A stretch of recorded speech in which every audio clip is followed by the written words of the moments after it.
नमस्कार। स्वागत है आपका स्प्रेड पीस में। आज सुनिए मुंशी प्रेमचंद की लिखी कहानी कफन। झोपड़े के द्वार पर बाप और बेटा दोनों एक बुझते हुए अलाव के सामने चुपचाप बैठे हुए हैं और अंदर बैठे की जवान बीबी बुधिया प्रसव वेदना में पछाड़ खा रही है। रह रहकर उसके मुंह से ऐसी दिल हिला देने वाली आवाज निकलती थी कि दोनों कलेजा थाम लेते थे। झाड़ों की रात थी। प्रकृति सन्नाटे में डूबी हुई। सारा गांव अंधकार में लय हो गया था। घीसू ने कहा, मालूम होता है बचेगी नहीं, सारा दिन दौड़ते हो गया, जा देख तो आ। माधव चिढ़कर बोला, मरना ही तो है, जल्दी मर क्यों नहीं जाती, देखकर क्या करूं। तू बड़ा बेदर्द है बे। साल भर जिसके साथ सुख चैन से रहा, उसी के साथ इतनी बेवफाई। तो मुझसे तो उसका तड़पना और हाथ पांव पटकना नहीं देखा जाता। चमारों का कुनबा था और सारे गांव में बदनाम। घीसू एक दिन काम करता तो 3 दिन आराम करता। माधव इतना कामचोर था कि आधे घंटे काम करता तो घंटे भर चिलम पीता। इसलिए उन्हें कहीं मजदूरी नहीं मिलती थी। घर में मुट्ठी भर भी अनाज मौजूद हो तो उनके लिए काम करने की कसम थी। जब 2-4 फाके हो जाते तो घीसू पेड़ पर चढ़कर लकड़ियां तोड़ लाता और माधव बाजार में बेच लाता। जब तक पैसे रहते दोनों इधर उधर मारे मारे फिरते। गांव में काम की कमी न थी। किसानों का गांव था, मेहनती आदमी के लिए 50 काम थे। मगर इन दोनों को उसी वक्त बुलाते जब 2 आदमियों से एक का काम पाकर भी संतोष कर लेने के सिवा और कोई चारा न होता। अगर दोनों साधु होते तो उन्हें संतोष और धैर्य के लिए संयम और नियम की बिल्कुल जरूरत न होती। यह तो इनकी प्रकृति थी। विचित्र जीवन था इनका। घर में मिट्टी के 2-4 बर्तन के सिवा कोई संपत्ति नहीं। फटे चीथड़ों से अपनी नग्नता को ढांके हुए जिए जाते थे। संसार की चिंताओं से मुक्त, कर्ज से लदे हुए। गालियां भी खाते, मार भी खाते, मगर कोई गम नहीं। दीन इतने कि वसूली की बिल्कुल आशा न रहने पर भी लोग इन्हें कुछ न कुछ कर्ज दे देते थे। मटर, आलू की फसल में दूसरों के खेतों से मटर या आलू उखाड़ लाते और भून भान कर खा लेते या 10-5 ऊख उखाड़ लाते और रात को चूसते। घीसू ने इसी आकाश वृत्ति से 60 साल की उम्र काट दी और माधव भी सपूत बेटे की तरह बाप ही के पद चिन्हों पर चल रहा था, बल्कि उसका नाम और भी उजागर कर रहा था। इस वक्त भी दोनों अलाव के सामने बैठकर आलू भून रहे थे, जो कि किसी खेत से खोद लाए थे। घीसू की स्त्री का तो बहुत दिन हुए देहांत हो गया था। माधव का ब्याह पिछले साल हुआ था। जब से यह औरत आई थी, उसने इस खानदान में व्यवस्था की नींव डाली थी और इन दोनों बेगैरतों का दोजक भरती रहती थी।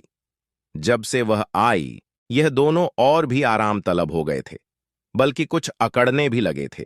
कोई कार्य करने को बुलाता तो निर्लज्ज भाव से दुगुनी मजदूरी मांगते।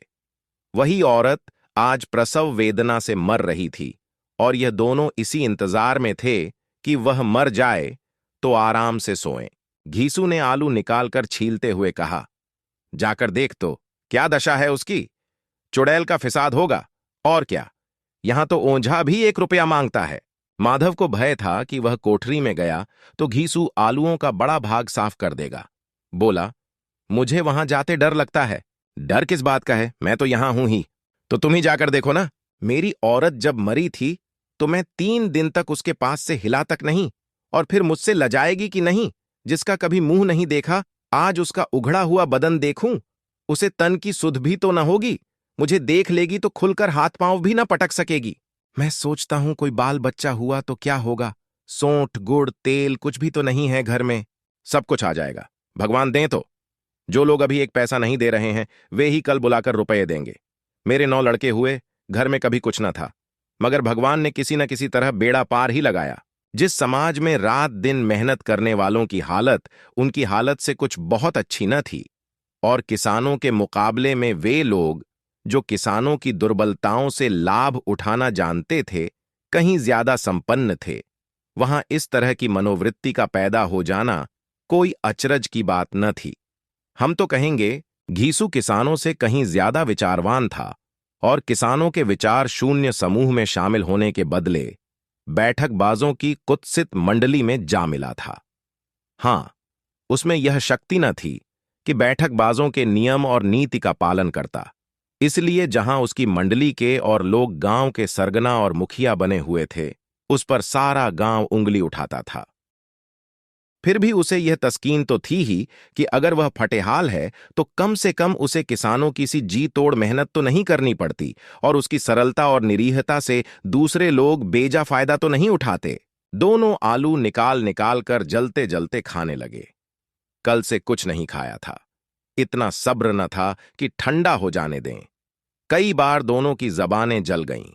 छिल जाने पर आलू का बाहरी हिस्सा जबान, हलक और तालू को जला देता था, और उस अंगारे को मुंह में रखने से ज्यादा खैरियत इसी में थी कि वह अंदर पहुंच जाए। वहां उसे ठंडा करने के लिए काफी सामान थे, इसलिए दोनों जल्द जल्द निगल जाते। हालांकि इस कोशिश में उनकी आंखों से आंसू निकल आते। घीसू को उस वक्त ठाकुर की बारात याद आई, जिसमें 20 साल पहले वह गया था। उस दावत में उसे जो तृप्ति मिली थी, वह उसके जीवन में एक याद रखने लायक बात थी, और आज भी उसकी याद ताजी थी। बोला, वह भोज नहीं भूलता। तब से फिर उस तरह का खाना और भरपेट नहीं मिला। लड़की वालों ने सबको भरपेट पूड़ियां खिलाई थीं, सबको, छोटे बड़े सब ने पूड़ियां खाईं, और असली घी की चटनी, रायता, 3 तरह के सूखे साग, एक रस्सेदार तरकारी, दही, चटनी, मिठाई। अब क्या बताऊं कि उस भोज में क्या स्वाद मिला। कोई रोक टोक नहीं थी, जो चीज चाहो मांगो, जितना चाहो खाओ। लोगों ने ऐसा खाया कि किसी से पानी न पिया गया। मगर परोसने वाले हैं कि पत्तल में गर्म गर्म गोल गोल सुवासित कचौड़ियां डाल देते हैं। मना करते हैं कि नहीं चाहिए, पत्तल पर हाथ रोके हुए हैं, मगर वह हैं कि दिए जाते हैं। और जब सबने मुंह धो लिया तो पान इलायची भी मिली, मगर मुझे पान लेने की कहां सुध थी। खड़ा हुआ न जाता था।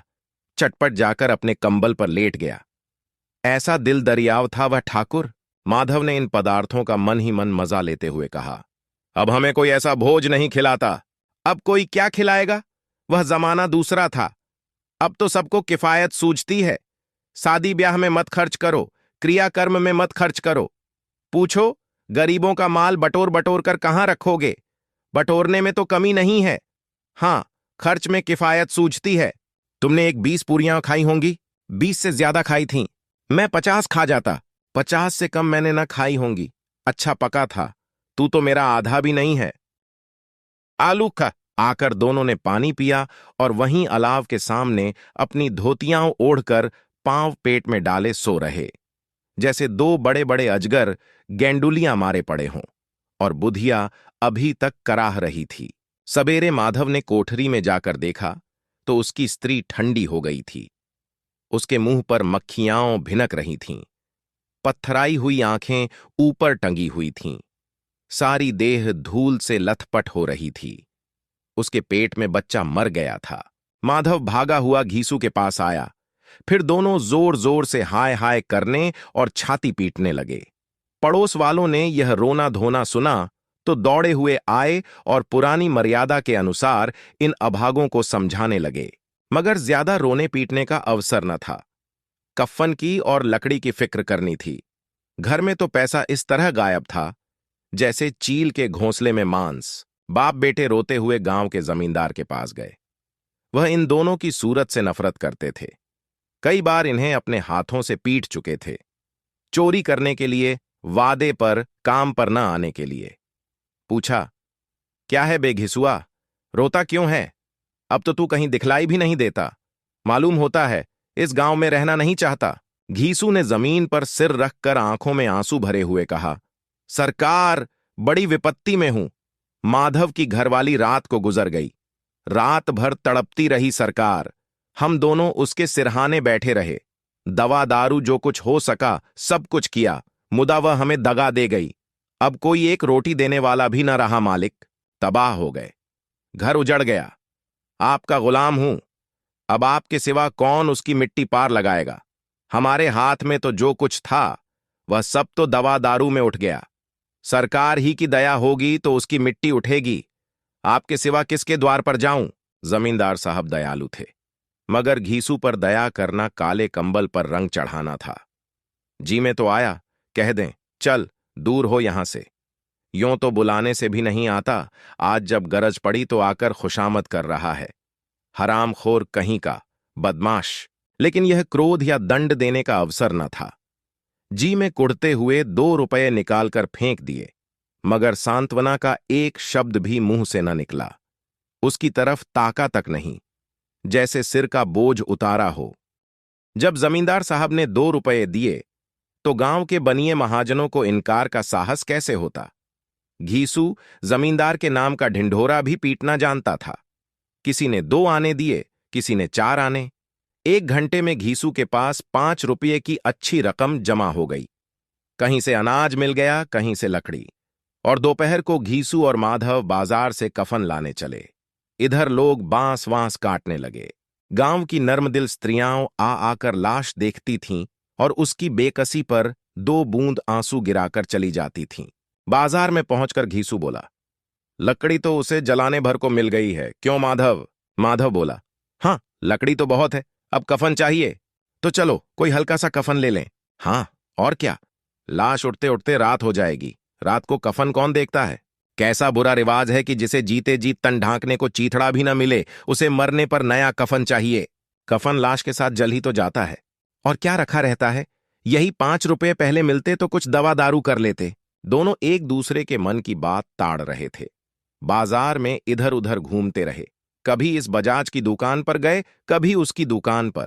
तरह तरह के कपड़े, रेशमी और सूती देखे, मगर कुछ झंझा नहीं। यहां तक कि शाम हो गई। तब दोनों न जाने किस दैवी प्रेरणा से एक मधुशाला के सामने जा पहुंचे और जैसे किसी पूर्व निश्चित व्यवस्था से अंदर चले गए। वहां जरा देर तक दोनों असमंजस में खड़े रहे। फिर घीसू ने गद्दी के सामने जाकर कहा, साहू जी, 1 बोतल हमें भी देना। उसके बाद कुछ चिखौना आया, तली हुई मछली आई और दोनों बरामदे में बैठकर शांतिपूर्वक पीने लगे। कई कुज्जियां ताबड़तोड़ पीने के बाद दोनों सुरूर में आ गए। घीसू बोला, कफन लगाने से क्या मिलता?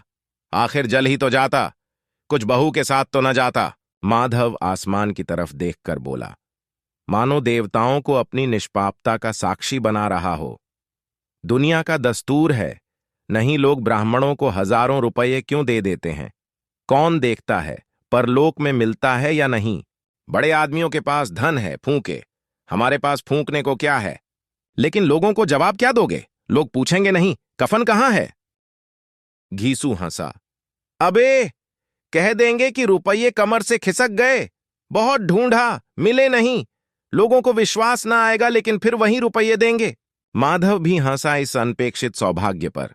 बोला, बड़ी अच्छी थी बेचारी, मरी तो खूब खिला पिलाकर, आधी बोतल से ज्यादा उड़ गई। घीसू ने 2 सेर पूड़ियां मंगाई, चटनी, अचार, कलेजियां। शराब खाने के सामने ही दुकान थी। माधव लपक कर 2 पत्तलों में सारे सामान ले आया। पूरा 1.5 रुपया खर्च हो गया, सिर्फ थोड़े से पैसे बच रहे।